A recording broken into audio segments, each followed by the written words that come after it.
Welcome to Moody's One-Shot Lore. I'm your narrator, and I'll be guiding you through the tales from Contentium Academy. Please remember to like, subscribe, and follow all our social media channels below to stay updated on the latest stories. Let's dive into this intriguing world together.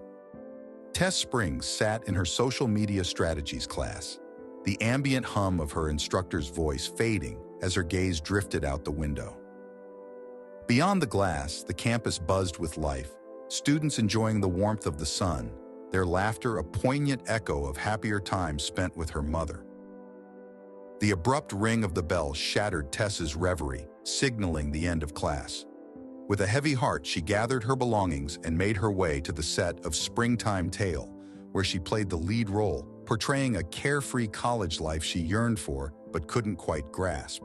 After a grueling day of filming, Tess was approached by her castmates, their voices brimming with excitement, as they invited her to join them for an after-party celebrating the completion of the third season. "Sorry, guys," Tess murmured, her smile strained. "I've got preparations to make for my upcoming world tour." As she turned to leave, whispers of jealousy and resentment floated in her wake, stinging Tess's already wounded pride. She sought solace in the dance studio, where she poured her frustrations into hours of relentless practice. Exhausted and parched, Tess took a break and reached for her iPad. The news headlines assaulted her senses, and her heart sank as she read about a gruesome murder from the previous night. The victim was a reporter who had been investigating mysterious murders. The image of the victim's grieving family triggered painful memories, and Tess found herself transported back to the night her mother's life was taken. In her mind's eye, Tess saw the blood-splattered scene, her mother's anguished cries echoing in her ears. A shadowy figure loomed over her, and Tess's mother, in a desperate attempt to shield her daughter from the horror, mouthed the words, "Don't look." Tess tore her gaze away, her heart pounding with terror and grief.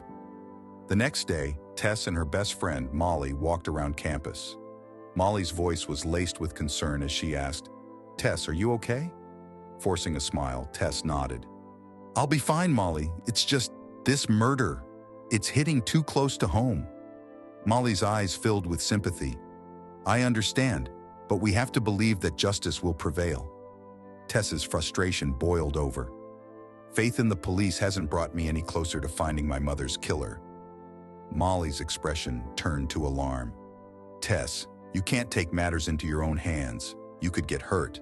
Let Nick or the Loma brothers handle it." But Tess was resolute.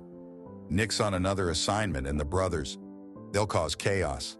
I can't stand by while another family suffers. I have to do something." The next day, Tess stood outside the police station, her nerves on edge as she requested a meeting with the chief. With a mixture of charm and determination, she gained access to the crime lab. When the chief left to get her water due to a sudden coughing fit, Tess discreetly gathered evidence. As she left the station, Tess's mind raced with possibilities. With newfound purpose, she followed the trail of clues to an old alcohol factory, the air heavy with the scent of decay. Just as she was about to lose hope, Tess stumbled upon a clue, a small drop of blood on the floor.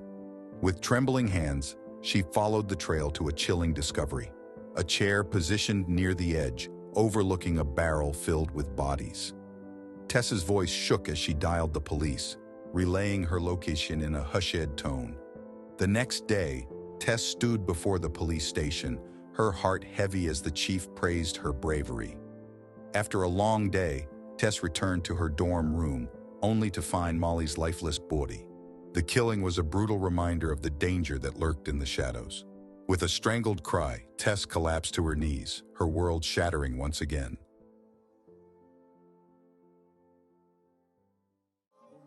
As we walk this lonely road, it's right under your nose. Girl, speed up, you walking slow. It's goodie bars and I'm good with goodbyes. Better straighten out your face while you steady your lies. See the pain in your face when you losing your mind. Got post-traumatic stress, you lost the feeling in highs. See the horrors of war. If you saw someone dying, would you open the door? On my job, highlighting the core. My words bless you, yes, you feeling annoying. Everybody wanna ramble, they don't get to the point. Your girl like a clown.